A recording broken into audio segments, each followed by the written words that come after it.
Itong bagong road trip ng 2-in-1 housemates. Ano ba ang mga expectations mo sa pagpasok mo muli sa bahay? Itong pagpasok ko, yung paglumaban na kami ulit. Bagong pakikisamahan.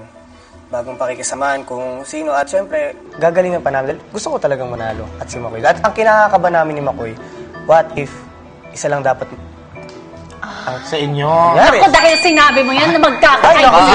Idea si Kuya. Mali. Hindi mo sinasabi Mahilig yung pa mga naman si ganyan Kuya. ni At si Boy suggest, uy, maganda yan. Yes, Maganda yan. ganun si Kuya talaga. Pero Robby, correct kita, hindi natin alam kung papapasukin sila ulit. Di ba?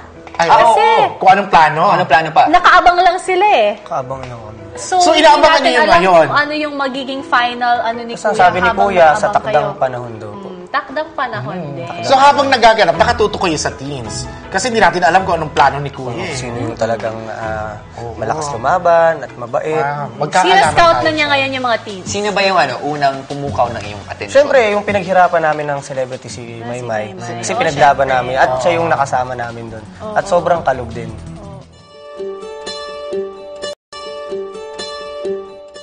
Itong bagong road trip